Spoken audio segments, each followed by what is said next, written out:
everybody. Welcome to mindful message number 3. I am done with a back injury. I have a sprain. I need a day of rest so I can go back to work tomorrow. So no walking and talking today. We're keeping still. We're keeping up with Pride Week as well, so it works out.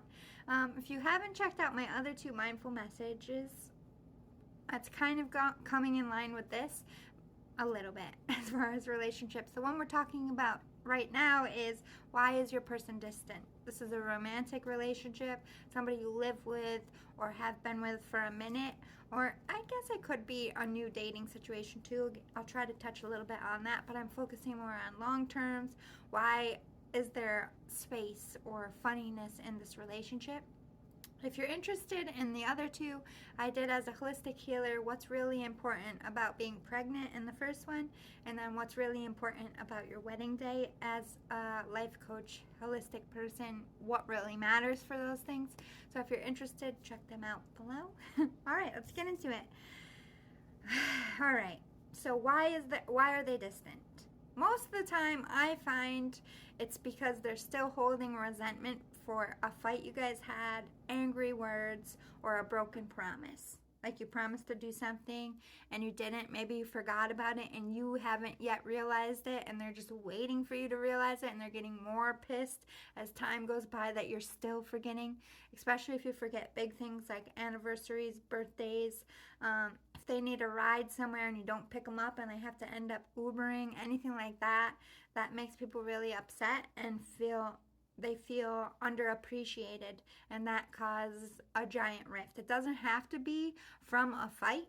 It could just be maybe they do all the cleaning, all the cooking, man or woman, it doesn't matter. I'm just using this scenario.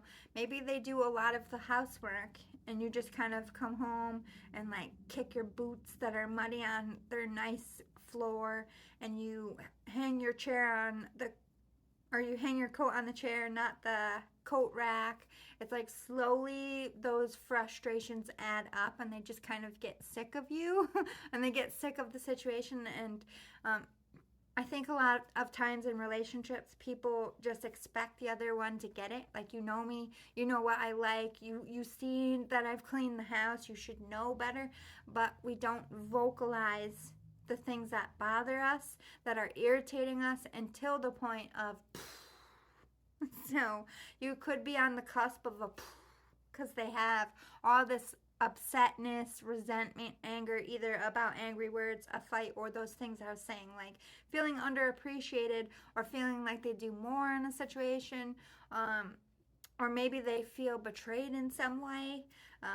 Maybe they found out something you said or did, and you aren't aware that they know yet. They could be distancing themselves from you. But let's not jump to all the time that they're upset with you, because sometimes they're just upset in life. They could be going through family stuff. They could be going through depression, erectile dysfunction. A lot of men pull away because they don't want to have to put themselves into a romantic situation where their person might want to have sex and then they're embarrassed that they can't perform. So they just completely pull away and keep you at a distance so that you're not comfortable offering sex.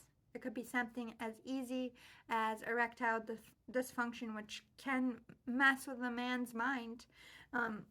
Women going through menopause, the same thing. We have weird changes. A lot of people don't talk about it, but you start smelling more when you're going through menopause, like body odor, like your armpits start stinking.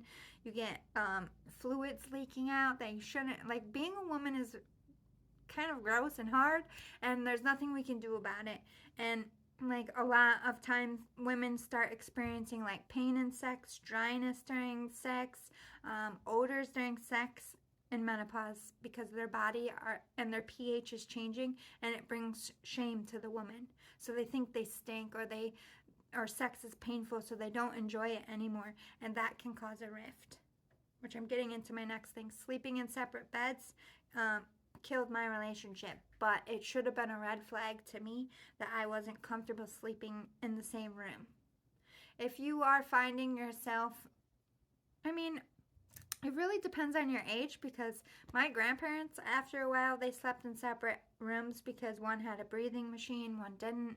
One snored loud, the other didn't, and they had already been married for like 50 years. They weren't going anywhere, you know? I feel like that's okay, because you're you're doing it for sleep. Like, it's just better for you to sleep without a nagging machine in your ear. I totally understand that.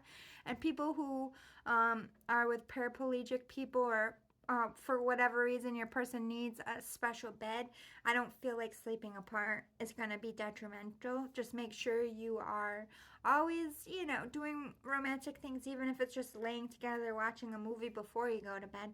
Keep that bond nurtured.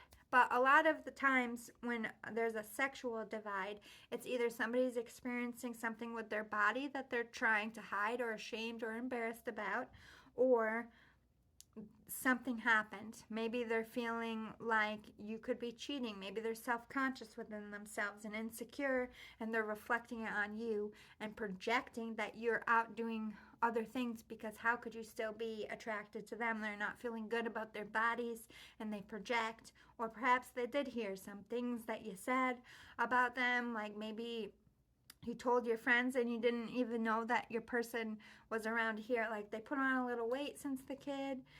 I miss their old body, and I'm not saying it was said in maliciously, but when heard from somebody who put on a little bit of weight, that can be very turn off, and not want somebody to get naked in front of you.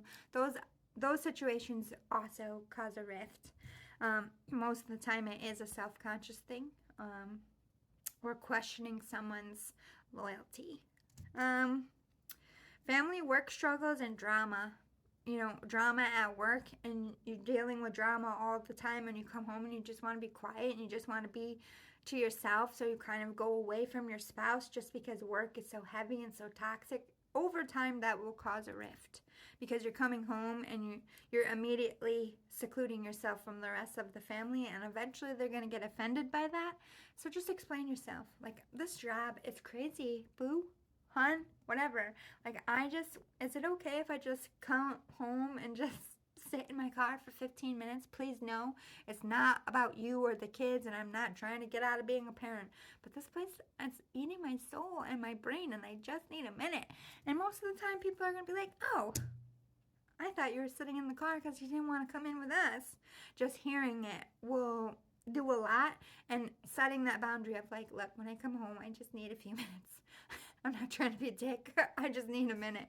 That's fair. Fair game. When you don't say it, and you just come home and you seclude yourself, all those thoughts start going in people's mind. They don't want me anymore. They don't want to be a parent. They must hate coming home, because there's no communication. New babies, women especially, the one that had the baby just kind of gets tunnel vision on that baby, because we got to feed it, we got to take care of it. It's a big change in our lives. We just had 9 months of preparing for this, and we kind of abandon our husbands. Most of the time, 6 weeks, you can't have sex anyway, so you're like, well, we can't be a couple right now. I'm just going to focus on the baby. First of all, it's gross down there after you give birth. Your boobs are leaking out fluids. Everything's gross. You don't want to be touched. You're like, get away from me. Wait until my body is back. I feel like a fucking alien right now. So if your wife is distant after a baby, I would be mindful of postpartum depression, because that is a sign of seclusion. Help them with the doctor, and like, don't make them feel weird for the way they're acting. Just like, are you okay? Are you just tired? Still love me, right? It's okay to say these things.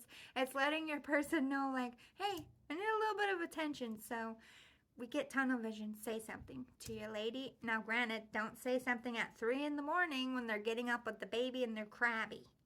Wait till they're kind of in a good place, got a little bit of sleep, and be like, hun, I know it's crazy right now, but can we just have like 20 minutes as a couple? Him and her, like before the baby? Can we just, for a minute, voice yourself? Kids stuff can also cause a lot of drama. If you got a problem child, or your kid's going through an illness, you can take it out on each other and fight because you're worried, you're stressed. Don't do that.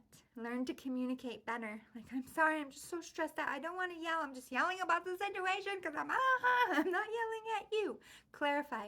babe, I'm not yelling at you, but I just need for 1 second to be like, this is fucking bullshit. I can't believe our kid's sick. It's not fair. Healthy.